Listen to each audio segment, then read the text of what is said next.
Hey guys, what's going on? Greenville Gear.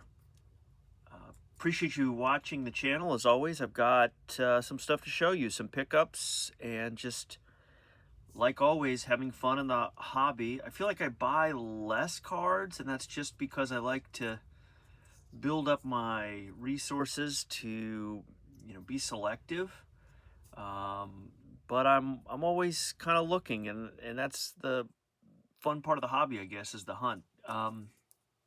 So some pickups over some recent months. I got 4 cards to show you. These are all graded by PSA.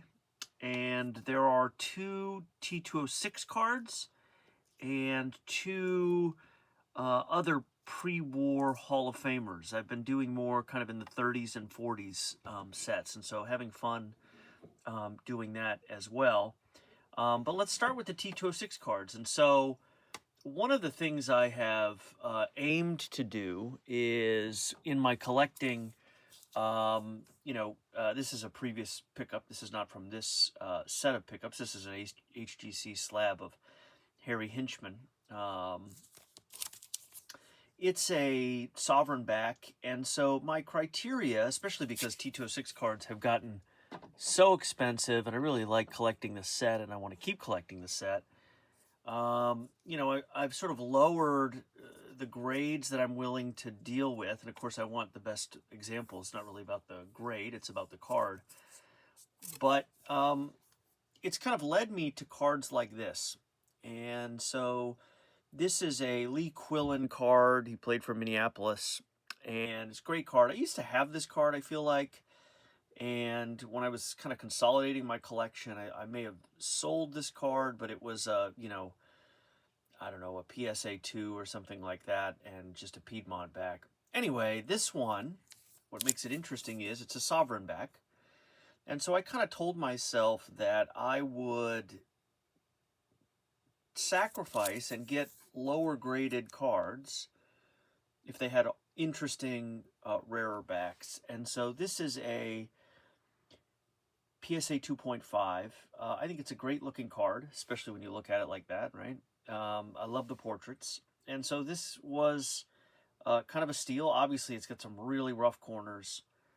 But the fact that it's the sovereign back and it's not a sweet cap or a Piedmont back, which are much more common, of course, that did it for me. So I picked it up, and that was that. And I try to kind of stick to trying to get a card every month or so from the T206 set. I haven't always held true on that, but it's been a cool way to kind of keep me on task and focus in my collection. In a subsequent month, I picked this one up, and you can see this card has a crease through it. Obviously, when you look at it closely, you see that. When you look at it like this, you don't really see it so much. But this is Gabby Street. And this is a 2.5 as well. Pretty good centering and all that. What I really love about it is it's a polar bear back, which is one of my favorite backs in the T206 set. It's got that great tobacco staining on the back. And just really nice looking. So, anyway, I added the Gabby Street. Nice catcher card. And again, in a decent grade. And just helps me to grow my collection. Will I upgrade it someday? Maybe. But I'm starting to dip my toe into these lower grade examples of the set, and I'm pretty happy with them. And so those were 2 recent T206 cards I picked up. While I'm on this subject, I'll just show you some wax that I pick up too that is related. This was the set that got me back into collecting 25 years ago. And the Topps 206 set with randomly on the off chance inserted T206 cards. And I opened a box of this in like 2002, 2003, something like that. And I actually pulled one of the T206 cards. And so I've made it a habit, if I sell some other wax or something like that, to try to buy these. And so I think it's the first series has a blue box. The second series has the orange box. And I'm up to a few each, and it's just a lot of fun. And it kind of gives me scratches that itch to collect wax, but also I'm kind of in a tertiary way collecting T206 cards too, so that's pretty fun. All right, let me show you a couple of other cards. One of the other ways my collection has sort of moved, I'm always collecting 50s, 60s, 70s Hall of Famers. Definitely check out my other videos.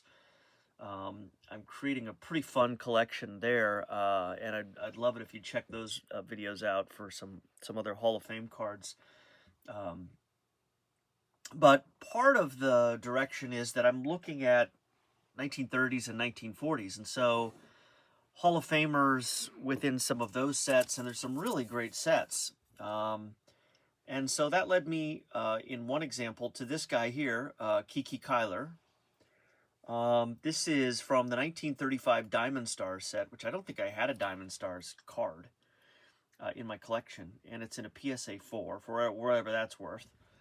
But I just think it looks great, and the colors are fantastic, and it just looks really cool. And he was a really great kind of complete player. Really did a lot of things well, scored runs, played the outfield well. He played right field. Hit .321 over his career, stole a bunch of bases, and he was a big part of a World Series in the 20s for the Pittsburgh Pirates. So just kind of really recognized as an all-around solid player. And so I just really liked this card. He's a Hall of Famer. Deserves our respect for that. And so anyway, so it's really fun to get to add this card to my Hall of Fame run. And so that's the one part of my collection where I kind of keep it one grade company. And so PSA is my 30s, 40s onwards. All my T206 stuff is kind of a mix of SGC and PSA slabs, but the 30s, 40s onwards is strictly PSA, just because I do like that uniformity. And then another Hall of Fame card I picked up is a play ball card, and it's of Rick Farrell, a really notable catcher, not really known as a powerhouse offensively. I think he hit somewhere in the 280s for his career, something like that. He did have a few seasons over 300, was an all-star, all that kind of stuff. But really strong arm, great defensive player, and so he got into the Hall of Fame. And so this card is from the play ball set, and it's a PSA 4, as you see. I think I had some play ball cards, but I didn't have any Hall of Famers. And so there's the back. And I like this set. It actually gives you a little bit of information about the player. It's not just an advertisement or something like that. So that was another addition. So I just love collecting these. PSA 4, SGC 4 in general kind of seems like my sweet spot for Hall of Famers. I think these cards look really nice, and they're just a lot of fun to collect. So added 2 Hall of Famers to the collection, pre-war, and then also added the 2 T206 cards, Gabby Street and Lee Quillen. So really fun to collect in the hobby, having a blast. I hope you all are too. Thank you so much for watching. Let me know if you are as kind of trying to be anyway focused in your collection, and if you're collecting similar things, of course I'd love to hear it. But I hope cards bring you a lot of joy. I hope you're all well, and thanks for tuning in, and I'll see you on the next one. All right, take care. Bye.